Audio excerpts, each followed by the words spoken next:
Okay, so I'm going to talk more about Wicca and my research in my handy dandy book.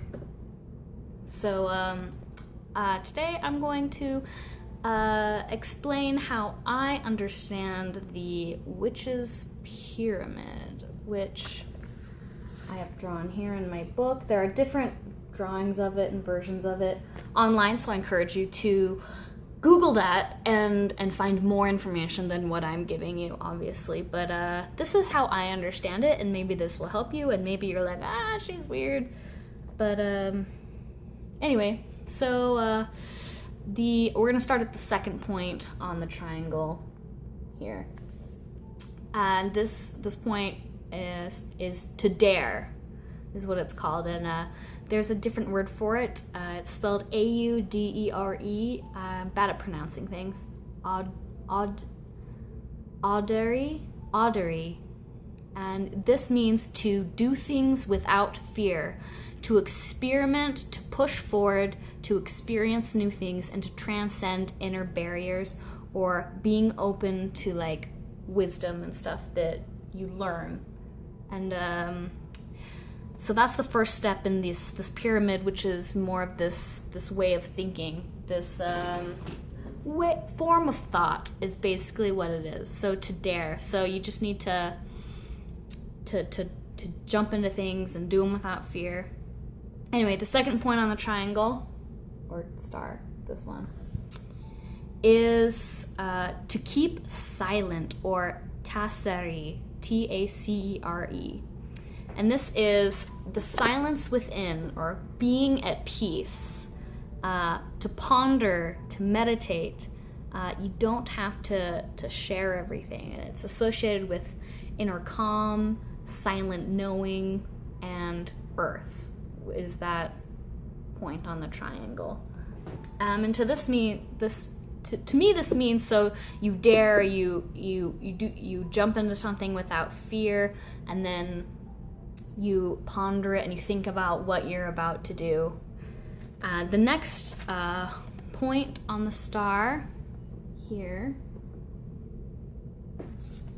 is to know, or nescere, N-E-S-C-E-R-E. So it's knowledge, understanding of the task or question or what you want to do, what you decided to dare to do, what you know about that. Know yourself and know what you're doing. It's associated with reason, intellect, wisdom, analyzing things, and imagining things as well. So with that, so you dare to do something new. You think about what you're gonna do. You think about what you know about what you're about to do. You don't just do something and go, I actually don't know how to do brain surgery. How did I not think of that? I mean, that's a stupid example, but yeah. The next point on the triangle is to will. And this is the way you conduct yourself in your life, your conviction, your energy, your work ethics. Basically, not procrastinating, like the way you live your life, like your will, your belief system, your discipline, and I already said approach to life. Anyway.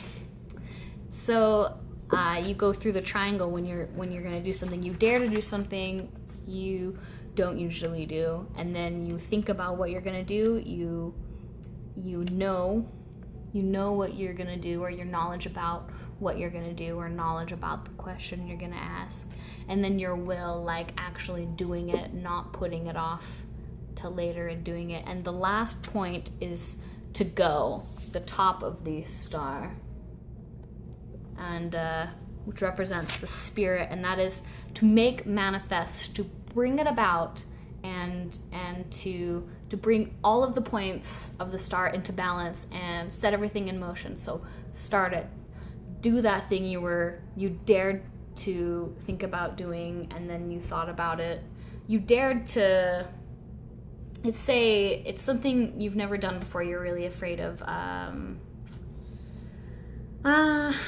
I don't know, you've always wanted to be a runner, but you're afraid of running, and so you dare to think, like, I could be a runner, and then you ponder and you think about it, like, what if I was a runner, Or like, what are the benefits of being a runner? And then you think, what do I know about running? What do I know about running? Do I need to know more about running before I start? And then your conviction to actually do that thing, instead of putting it off, well, I'll be a runner tomorrow, instead of going, you know what, I'm gonna get up and I'm going to jog around my house. I'm gonna start now. And so the last point of that star is putting it all together and starting, using all the points on that triangle as like tools to help you do what you wanted to do. And I feel like this is something you can apply to any part of your life. So I thought that was really cool. Anyway, hope this wasn't too boring, and my camera is wobbly. Hi. Thanks for watching, and I hope you learned something. I definitely understand the witch's pyramid better after explaining it to a camera. So see you in my next video. Thank you so much for watching. Breathe deep, fly high.